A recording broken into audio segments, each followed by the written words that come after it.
Welcome to The Source, where we combine the headlines with in-depth conversations with the newsmakers themselves. I'm Pinky Webb. Today on the program, motorists brace for the worst as fuel prices continue to soar, with a double-digit increase expected this week. The government rolls out relief measures amid rising fuel prices, but will these be enough? And later, President Rodrigo Duterte wants a lawyer and a compassionate and decisive individual to be the next president. Energy Secretary and PDP-Laban President Alfonso Cusi joins us live.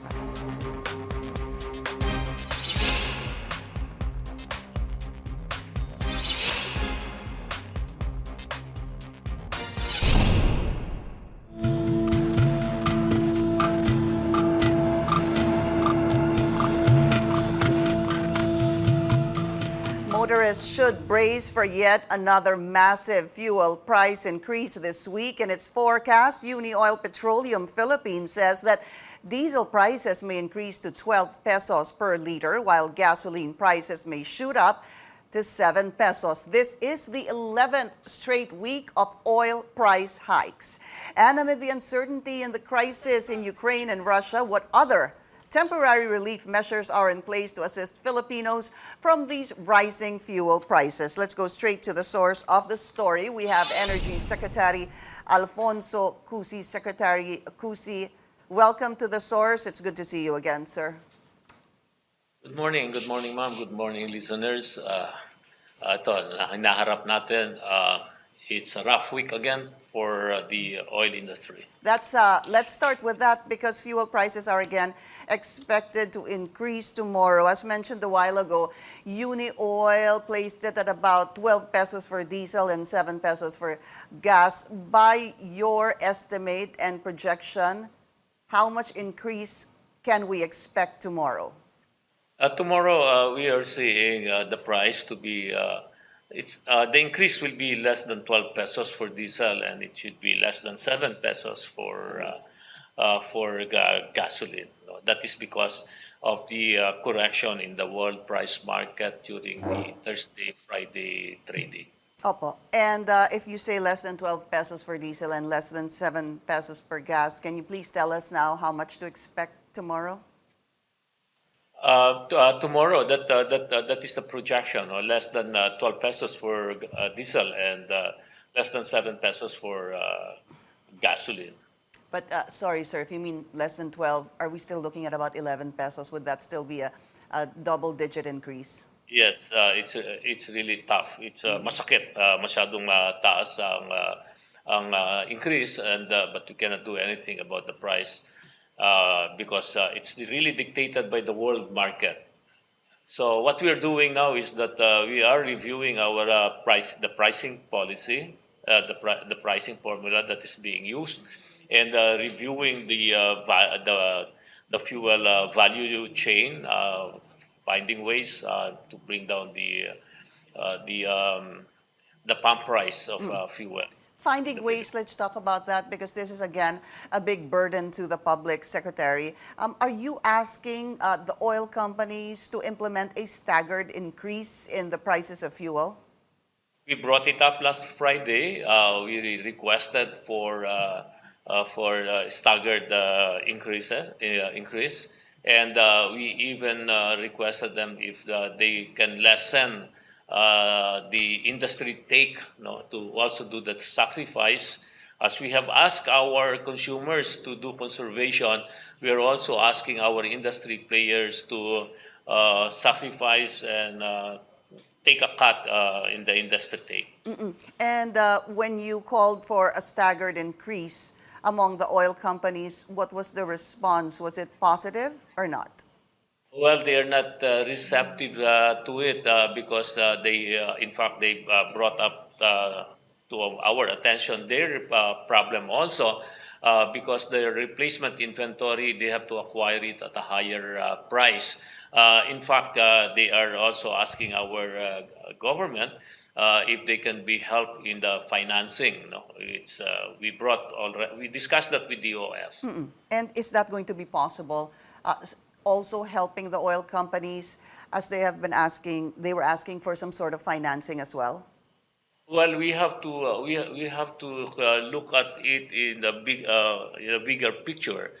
We need the inventory. We need to bring in the supply to the country, and we have to make sure that our industry player will be able to continue to do that. No, so it's a cash flow problem that they are also bringing to our attention. I know that the sentiment of the consumers, no, regarding our industry players. And sinasabi ko nga po, ang seguridad ng supply is also something that we are looking at aside from the price. Yeah, let's talk about supply a little bit later. Secretary, so as I mentioned a while ago, this is malaki pong siguro burden ito, hindi lang para sa mga transport drivers, sa mga PUV, sa mga tricycle drivers, but also to the public in general. Obviously, the transport drivers, the public transport drivers are expecting 2.5 billion pesos sa kanilang ayuda, yung Pantawid Pasada ayuda. Apo. Inaasahan ho yan na ma-distribute this week. But because prices continue to rise on a weekly basis, as mentioned a while ago, 11th consecutive week, what other strategies can you tell us the DOE is looking into to cushion the impact of the rising fuel prices? As I've said, we are also requesting the industry players to take a cut. I mean to reduce the industry take. We are reviewing the pricing mechanism. Unfortunately, yung hinihingi naming batas para to unbundle the price so that we can really look at it, hindi pa nagawa. Ngayon, ni-review namin yung the value chain para makita kung saan tayo reduce ng price, no. That is on the sabi nga natin sa presyo, how we can minimize the increase kung habang kaya, no. Parte naman doon sa ayuda, as you mentioned, we're giving the transport sector 5 billion, no? 2.5 this month and 2.5 next month. And then we are giving 1.1, the government is giving 1.1 billion to the agricultural sector to cushion also the impact of the rising oil price para hindi naman masyadong magkaroon ng mabigat na malaking inflation. Apo. But of course, we are looking at considering all the problems. We are looking at the other sectors that need to be supported. Nandiyan nga po yung mga tricycle, no po. Kaya lang po nahihirapan din kami rito dahil ang tricycle is masyadong informal talaga yung operation nila. Kumukuha sila sa bote-bote. Tinitingnan natin yan, and hopefully we can come up with something that would help that sector and the other sector. And probably, anyway, the President is calling a meeting tomorrow, and again, we're going to bring it up, and we're going to discuss with DOF, that we are asking for the deferment or the suspension of the excise tax. taxes, yeah. Oh. So let's be clear on that, Secretary, because a lot of people are asking for the suspension of the excise taxes. And yet, government is saying that government will take a hit if they do that. According to Senator Gatchalian, that's about 90 billion pesos na mawawala in revenue collection for the government. So the DOE stand is, let's suspend excise taxes for now. But on the other hand, are we saying that the economic managers are saying, no, not yet? Yes, medyo, we're discussing that, no? Sa amin, ako, sinabi ko noon, let's suspend excise tax. That is from our perspective on sa fuel, no? But again, looking at the bigger picture, pag nagmi-meeting po kami, siyempre binabalanse po natin sa mga pangangailangan, ito pong excise tax na ito, ginagamit, hindi lang marami pinagagamitan po ito, no? Social services. Social services, Yeah. everything. Binabalanse po yon. Kaya sabi namin, initially, ang ayuda for transport was just 2.5 billion, no? Tapos ang sa agrikultura, 500 million. nung mag-meeting po kami no with the economic managers na-double na po yung sa ayuda sa transport and ganoon din po sa Agriculture. so ngayon, sinasabi natin, pinag-aaralan natin na maybe we can increase that and then we will expand the coverage not only for the transport or agriculture but other sectors that are really vulnerable because of this rising. I want to clear that up because it was last Monday during the talk to the people that this was increased from 2.5, another 2.5 equals 5 billion. And for the agriculture sector, 500 million, another 500 million to about 1 billion, but you were saying 1.1. That was discussed last week. Are you telling us now, sir, that in tonight's meeting or maybe tomorrow, you are looking at the possibility of adding additional financing to the transport sector, to the agriculture sector, and other sectors as well? That's our position, and we're going to take that up with with other economic managers, with DOF, how it will affect if we increase, if we increase again the ayuda because of this rising oil price. When you say other sectors that could possibly get ayuda, who are these sectors? Well, nandyan mga marami aside from this like us the common people that really needs to be traveling kailangan natin mabigyan din ng ayuda yan. Na-mention ko na nga po yung sa itong sa tricycle mga tricycle, mga motorsiklo na hindi nako-cover po doon sa ayuda na binibigay ngayon sa transport. So palalawakin na gusto po natin mapalawak po 'yon to cover those. Kasi po ngayon sa transport natin that has expanded already to include meron po tayong angkas, meron po tayong mga informal na gano'n. So gusto rin po nating maabot matulungan yung mga yan. But aside from them, sir, because they're already being considered by the DOTR, but the issue there, I believe, is tricycles are under the local government units, but aside from them, yung pong alam nating mga namamasada, are you talking about ayuda for other sectors as well? And if so, who? Which sectors? Like for example po yung sa LPG for household po dahil malaki rin po naging impact. So pinag-aaralan po natin on how we will be able to give for the LPG sectors. These are the household sectors that are minsan nga po marami po ito kasi sa ngayon bumili po kayo ng isang tangking maliit ng LPG, dati-rati nabibili between 600 to 700 pesos ang presyo. Ngayon maabot na po ng 1,000, Minsan may over a little 1,000. So malaki po 'yon. Dito nga nire-review natin kung who are the other sectors that we need to reach para po matulungan, and then we will use that increase in excise tax that we are asking. Suspension. Okay, all right. We need to take a very short break. This is The Source on CNN Philippines. Please stay tuned.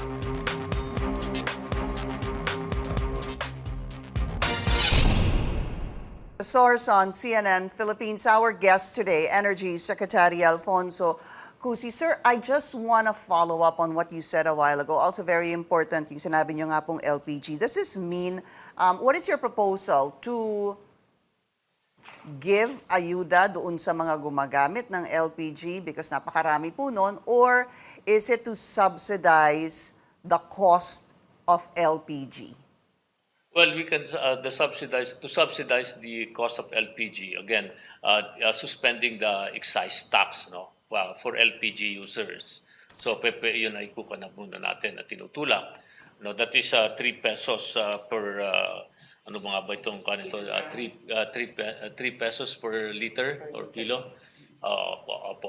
So yun kinuha natin na masuspend din, and a mechanism, some sort of mechanism for LPG na yung sa mga consumers directly to the consumers households lang po. And still no end in sight on the Russia-Ukraine war. Secretary, tell us now, should we continue to brace ourselves for more increases? Well, I think it's always better to, in this case, to prepare for the worst and hope for the best. Yun po ang sa sitwasyong ganito because it's really beyond our control. No, we are dependent on the development outside. Makontrol po yan. No? So ang ina-assure lagi natin is that that we to have that supply na nandito, meron tayo po. No? Kaya nag-iimpact tayo that we're pushing for the strategic reserve for the country and uh, requiring all the industry players to have that minimum inventory in place. And let's talk about that. The minimum inventory is what? Is it 30 days, sir? 40 or 45? Sa ngayon, ang kuha natin is 30 days po. No? And that we are pushing it to go up to 45 days. And Sa nga po, hindi natin ma-predict ang vulnerability. No? Baka there might be a disruption in the transport on the logistics ng movement ng oil. Kaya sinasabi natin na baka pwede ma-increase natin yon. But again, increasing it requires, siyempre minsan, I don't financing. like to say it dahil sasabihin na parang looking at the interests of the industry players, no? Pero being realistic, if we increase that, it requires additional capital. No po? In fact, if may deviate ko lang ng kaunti, ang problem, ang usapan natin, from oil, we can go to coal. No po? Yung coal, for our electricity, mas mabilis po naging increase ng coal Right. ang on the world market, no? And doon may requirement din po tayo ng inventory, minimum inventory to assure energy security natin. Ngayon nakikiusap nga po ang mga industry player naman, ang mga generation company na baka pwede maging lenient tayo sa enforcement ng minimum inventory because nga of the doubling of price, more than doubling of price of coal. So yun, binabalanse rin po natin yun. Yeah, that needs to be discussed too, sir, because electricity rates are set to go higher. Just before we leave the topic on excise taxes, because under the train law, just to give a little bit of context to this, it actually allowed the suspension of excise taxes if the Dubai crude prices reach $80 and above for 3 consecutive months. But from my understanding, sir, napaso na po ito. It has expired since 2018 because the addition on excise taxes began 2018, 2019, and 2020. So the DOE wants an amendment to the oil deregulation law. Is it the oil deregulation law, just to be clear, or should we put an amendment to the train law that could provide the suspension of taxes when there's emergencies such as what is happening right now? Well, that's right. No, may sunset provision kasi yung suspension of excise tax, and that is in the train law. Ngayon, what DOE is asking is we need to amend the deregulation, the oil deregulation law, to give us the authority, to have that power to suspend excise tax in case in abnormal situation. No? Kaya naman, why the amendment on the regulation tax? It's because hindi lang po naman ang tinitingnan natin is yung suspension ng excise tax. Sabi nga natin, including the unbundling of oil prices, revisiting the formula, then including titingnan din po natin yung sa biofuel law, because the mixing, the blending of coconut oil or ethanol to diesel or gas contributes to increasing the price per liter. So binabalanse po, kailangan balansehin. And there are other things that we need to do, including yung pong minimum inventory. Gusto namin na nasa batas po yun. Tapos yung pong strategic supply, kailangan nasa batas din po. Okay. But that's why we have been pushing for the amendment of the deregulation law. Electricity rates now, they're expected to go up, sir, by how much? Well, ang nito is sa nakita for every $100 fluctuation on cost of coal, para nagkakaroon ng something like 2 pesos increase per kilowatt hour. No? Masakit yun. So, kasi nga, ang price ng coal it was at 180 and it is now over 400 dollars per ton.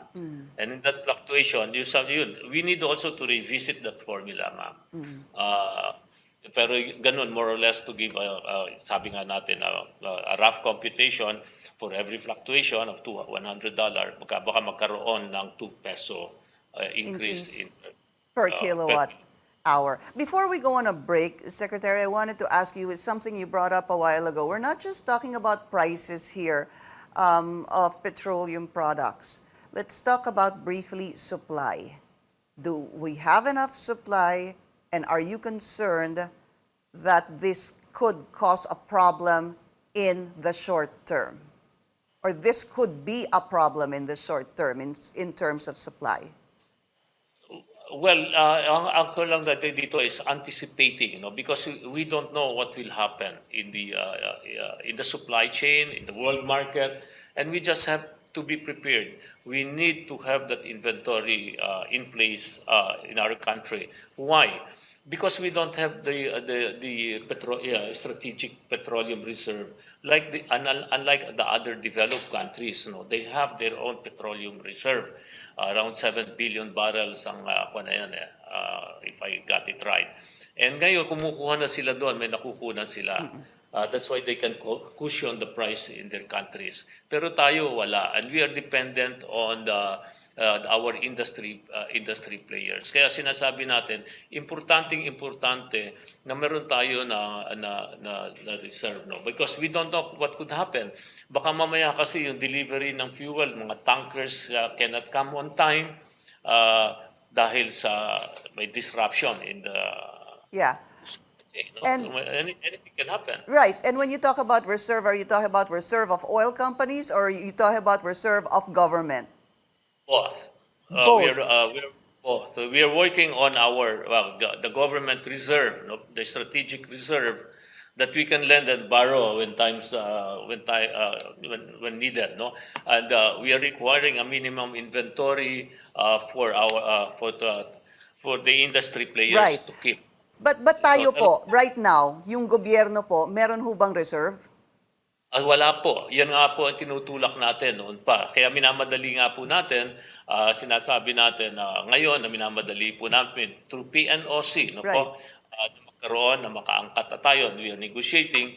Alam naman ninyo, ang problema rin din sa gobyerno is we have to follow the procedures, para hindi po tayo magkaroon ng problema. At yun po ang ginagawa natin ngayon. Very quickly, sir, what are your thoughts on nuclear energy? Is this something you are open to or support? Well, I have been pushing for that since the beginning of this administration. Our country needs it, not now, but for the future. Look at what is happening. We need electricity. For the next generation, we will be needing that. Okay, we need to take a very short break. This is The Source on CNN Philippines. Please stay tuned. Watching The Source on CNN Philippines. Our guest today, Energy Secretary and PDP-Laban President Alfonso Cusi. Sir, still a lot to talk about. I spoke to Senator Win Gatchalian, I believe, last week, and I asked him, what is happening. Sabi niya, ang problema ho kasi may lack of vision, especially in terms of power plants. Sabi niya, to documentation and for paperwork for power plants to proceed, that takes 4 years. And then the actual building of the power plant takes 3 years, a total of 7 years. Nagkukulang ho ba kayo sa vision regarding this dahil Senator Win saying he's quite unhappy with your work as Energy Secretary?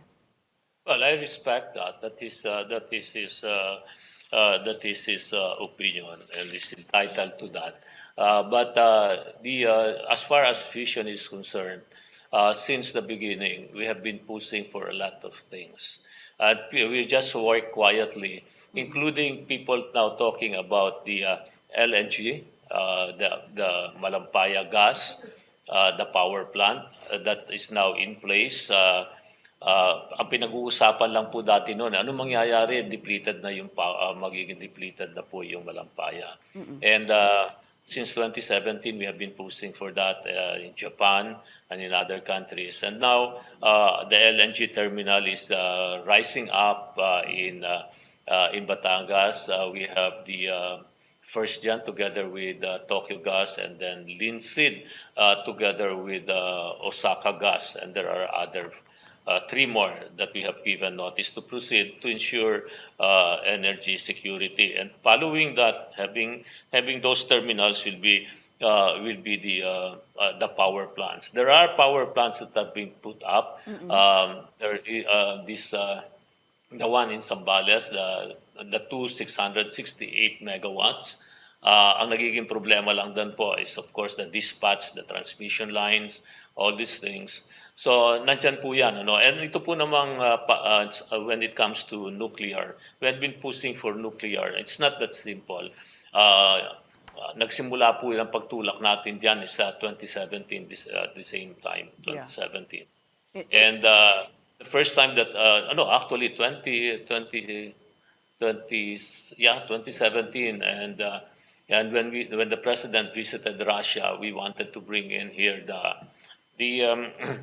pangalan to yung isang Lomonosov, academic Lomonosov is a modular nuclear power plant at 60 megawatts, and we negotiated that. Kaya lang the country is not yet ready. We don't have the legislative framework. It's not yet part of our energy mix. And ngayon lately the president signed that it be included in our energy mix, and we are pushing for it. I need to shift to politics very quickly, sir. Who is PDP-Laban endorsing? Nagsalita na po si Pangulo sa kanyang interview at ang sinabi niya, kailangan daw compassionate na abogado. Sino ho ba to? Because among the candidates, the lawyers would be Vice President Leni or Dr./Attorney Montemayor. Sino ho ba dun sa dalawa yung tinutukoy ni Pangulo? Wala nobody in particular, no. Kinukuha kanon when nag-uusap when he was talking about it, or he's talking about certain qualities of the president. I mean, certain qualities of a would-be president, no? Right. That he kailangan ganon. Katulad din po yun na sinabi niyo na kailangan po na siguro yung magiging presidente, susunod na presidente, ang pangalan may letter O. Ganun po, no? But that was just Secretary Martin saying that, and I interviewed him and he said sa kanya lang yun. Ito galing na po kay Pangulo, yung salitang abogado, compassionate. Maganda, mas abogado, compassionate, no po, naging mayor, yun ang mga sinasabi niya. But I think that qualities hindi naman makita sa isang tao. I mean the present candidate, no, sino ba yung lawyer na naging mayor, compassionate, they're putting it all together, parang no individual would have that kind of qualification. So you're saying he's not referring to Vice President Leni Robredo, he's not referring to Dr. Montemayor either? Yeah, I think he was not referring to anybody, but it is parang kung siyang kusana ito gusto ko, parang wish list na yun na ito qualities ng Secretary, pero kayo po, sinong gusto ninyo? Sabi, secret daw po, secret. Could you give us a clue? No, wala po. We have to. This will be a collegial decision for us to. But will the PDP Cusi wing endorse a presidential candidate? At least give us that much. No. That again would depend on a lot of things for us to endorse. But for now, we are focused on our 7 senatorial balls. Yun ay tinutulak namin. And we are pushing our governance agenda. No? Yun ay tinutulak namin at the local level. Okay. Because accepted na namin na wala kaming kandidato sa pagkapangulo. We have endorsed already, PDP already endorsed the candidacy of Mayor Inday Sara, Right, and right. we are pushing for that All right. together with the senatorial. Okay, Energy Secretary and PDP-Laban President Alfonso Cusi. Sir, maraming salamat po sa inyong oras. Maraming salamat, ma'am. Thank you. And thank you for joining us here on the Source. I'm Pinky Webb. You're watching CNN Philippines.